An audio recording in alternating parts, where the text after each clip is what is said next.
we choose the right format, we leak the information to the... And then somebody in my house wrote a beat that I really liked.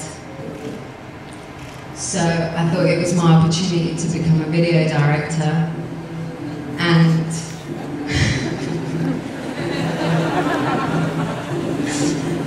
so I wanted to show them that the beat was really good. And that it really inspired me. So I was like, oh, I'm just going to dance to it and make a video, and then I'm going to make them release the song because it's a really good beat. And it didn't happen.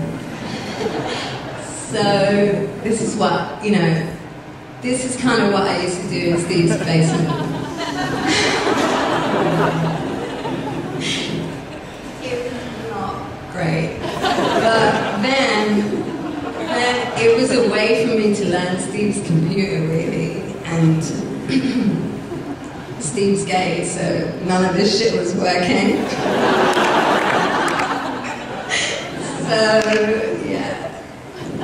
I got to use the computer anyway, and I made this sort of stuff.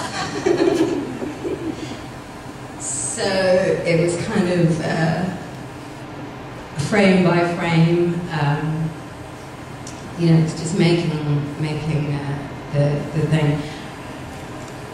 So I'd cut the background out, and this took days. Like, now it's just a click of a button. But back then, that was like what I did for 2 weeks, you know. And to just make this loop, which is now like a gift, you know, it took me a while. But just that was enough, because it took taken me so long to do it. So I started to get really good at seeing beauty in like very small movements, and you know, tried to make how to make impact with very little, you know, in video making. But all this was happening before like Sri Lanka happened to me. So this was me at St. Martin's, you know, this was my dorm, and it was just learning to communicate through small, you know, loops and things. And then Sri Lanka sort of happened, and I went off to sort of film stuff in Sri Lanka, and then was confronted with a lot of, you know, the politics that I was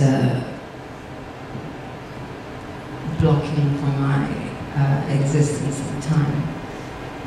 And so I kind of had all this stuff. You know, this happened because when I filmed the documentary, I couldn't get it made, so somebody offered me the opportunity to have an art show.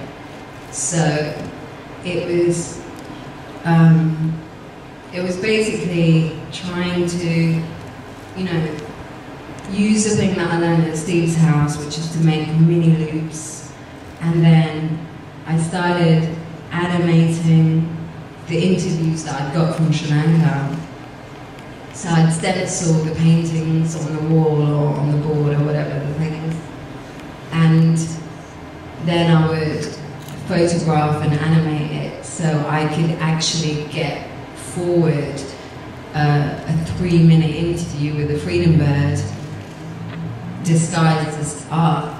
And really it was just somebody sharing their experience of what it was like in the jungle, which was really difficult to get on television or, you know, in any mainstream media or to the press or anything like that.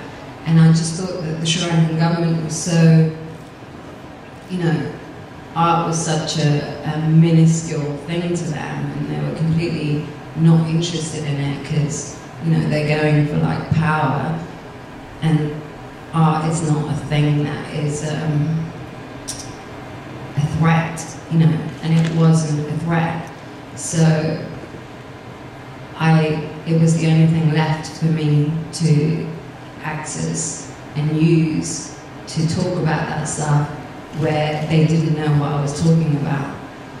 So it was kind of like, you know, it was a really interesting time because it was like a community that I got embraced by, and I found a home in being able to talk about things that I wanted to talk about, and you know, they were accepting of that, and I didn't have to stand in front of real politicians and have to deal with all this sort of bureaucracy, which is what you know was happening to the footage that I filmed. I just basically got tied up in bureaucracy. You know, I was a powerless person, especially a little, you know, a female who wants to make a film, and it's just like, what the fuck is that? So it kind of got, you know, dismissed, and that's fine. And so I just started looking for other ways. And in the end, because, you know, the fashion-y sort of art scene of London was the only place where I was sort of, you know, accepted to talk about these things, they became the thing that I also embraced and pulled forward through my music when that took off. So it was like a, you know, it was like a really weird, it was a weird thing that happened by chance, you know. And so, anyway, these pieces eventually got sold, and for the first time I had some money, and I was obviously going to invest it back in art, and I was really excited about this. And you know, for the first time I had something to do, because I knew all the people at the doll office by first name terms, and that wasn't cool. So it's getting a bit of a problematic situation, because I'd walk in and they'd be like, hey, you know, and I was just like, shit, this has got to stop. And so when I had a bit of money, I was really excited, but at the same time, the house that I lived in with lots of other musicians, they decided to get off drugs. And I wasn't on drugs the whole time, because that was my whole thing. You know, when you're a Sri Lankan, or if you're a refugee, or if you're a Tamil, or if you're blah, blah, blah, it wasn't an option.